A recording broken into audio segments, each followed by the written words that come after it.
Illegal तरीके से आप लोग यहाँ पर कैंप लगा रहे हैं, सत्याग्रह की तैयारी हो रही है, क्या पक्ष है आपका? बिल्कुल सत्याग्रह की तैयारी नहीं थी यहाँ, और इलीगल नहीं है। ये जमीन सैकड़ों वर्ष से किसानों का है। गंगा जी जब जमीन को काटता है तो गंगा में चला जाता है, फिर जैसे निकलता है ये किसानों की जमीन हो जाता है। और उन किसानों से हम लोगों ने एग्रीमेंट किया, फसल का मुआवजा दिया, फिर उन्होंने हमको अनुमति पत्र दिया और हम इस पर रहने का एक छोटा व्यवस्था बना रहे थे। सवाल है प्रशांत किशोर जी जब रहते थे, पटना में रहते थे, तो वहाँ जाम लगा रहता था, बड़ी भीड़ आती थी। उसी से बचने के लिए यहाँ लोगों का ठहरने का, कार्यकर्ता पूरे बिहार भर से आते हैं, देश भर से आते हैं पदयात्री सब, यहाँ रुकने का, उनके मेडिटेशन का। फिर गंगा से सबका लगाव होता है।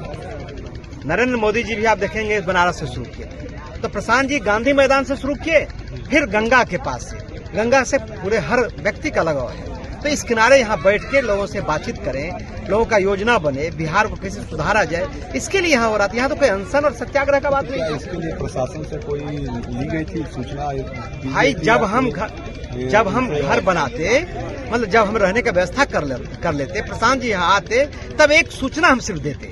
इसमें अनुमति लेने की आवश्यकता कहाँ है? हमारा जब जमीन है, जब किसान हमको दिया है, तो हमारा छोटा व्यवस्था हो गया है, इसमें अनुमति की आवश्यकता नहीं है। मुझे लगता है कि नीतीश कुमार इतने दबाव में है, इतनी डर गई है प्रशांत किशोर जी से और इस छात्र आंदोलन से, और जो ये 18 साल में जो उनका कर्म और जो रहा है और सफलता रहा, उससे इतना डर गए हैं कि प्रशांत जी उनको रात में भी भूत जैसा लगते हैं। लेकिन एडमिनिस्ट्रेशन की तरफ से कहा जा रहा है कि ये जमीन गंगा की है और उसके बाद गवर्नमेंट की जमीन हो जाती है। मैं आधिकारिक तौर पर जो प्रशासनिक अधिकारी है वो इस तरह, मैं जिला प्रशासन को चुनौती देता हूँ, यदि ये जमीन सरकार का है तो जो इतना फसल लगा हुआ है हजारों हेक्टेयर में, वो किसके पास जाता है? वो किसान के पास जाता है ना। ये जमीन किसान का है, ये दूसरे का नहीं है।